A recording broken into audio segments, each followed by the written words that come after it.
Sometimes the best way to do these videos is to go through life on a daily basis, keep your eyes open, keep your ears open.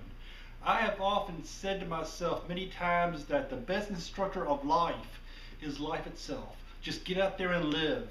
It's kind of like, I compare it to swimming a lot. I compare it that way because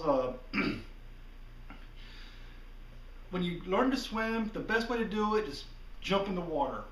Life is the same way. Just get out there, jump in, and things will happen to you that make you notice, and you'll develop opinions and thoughts and ideas or whatnot. Anyway, my wife has already set up a status on Facebook explaining what happened to us earlier today. Because of the great blizzard of 2012, we went down to Food Lion. Yes, I know, I said Food Lion, to get some supplies, whatnot, eggs, bread, milk, some drinks, whatever. And there was this lady, and I use the term loosely, by the way, quote unquote, and she was talking on her cell phone. Okay, that's fine and dandy. You paid for your cell phone. That's your cell phone. It's your property. Talk on it if you want to. But she was being very loud, very distracting, very obnoxious, and she didn't care who heard it.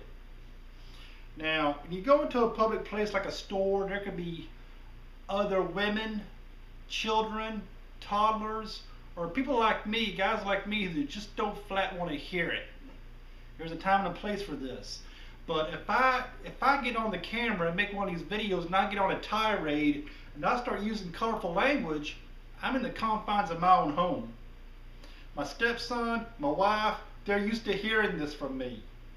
I've gotten a lot better about it, about controlling it, but sometimes I get on a tirade, excuse me, or a rant, and some colorful language escapes me.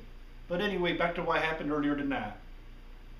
She's yakking on this damn phone, and she starts talking about it. And like I said, she doesn't care who hears her, overhears her conversation. You would think she'll use a little bit of discretion, because her business is her business. Anyway, she threw up the F word, loud and clear, where everybody could hear it. Now, nobody else was saying anything, but I thought something needed to be said, so I turned around and said, "Hey lady, watch your mouth." And she turned around to me and said, "I have the right to say whatever I want to." Okay, now, when you're talking about rights, look who you're talking to. I understand you have the right of freedom of speech. I understand you have the right of freedom of expression. I would never take away those rights or infringe upon your rights in either case. However, when you're on your cell phone and you are talking in a loud, obnoxious manner, and you're throwing the F-bomb down like she was, I think that crosses from the status of your freedom of speech being a right given to you into the world of decency.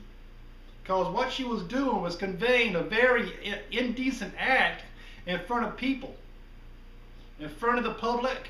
There could have been other women there. There might have been kids there. They don't need to hear that garbage. And like I said, I use colorful language sometimes. I think I've let a few cuss words slip in this video. But like I said, I'm home. It ain't going to hurt nobody. And if you're offended, you have the right to turn this video off and go watch something else. But I'm hoping you won't do that. I'm hoping you'll hear my point. When does it go from the status of being a right, the freedom of speech, into the world of decency or what's indecent? The reason I said something to her because I thought what she was doing was being very indecent, very disrespectful to the public, and she might have that right, but just because you have the right to do something doesn't necessarily make it a good idea. I mean, as an American, I guess you've got the right to put your tongue in a light socket if you wanted to. That doesn't necessarily make it a good idea now, does it?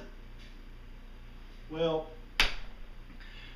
I could probably go on and on about this, but I'm watching Jail right now on Spike TV, and it looks somewhat interesting. So, to my fellow Americans out there, keep the machine going. Take care of your children. Keep on working. Let's keep this thing going. All right, well, I love you all. God bless you and yours, and we'll talk to you next time.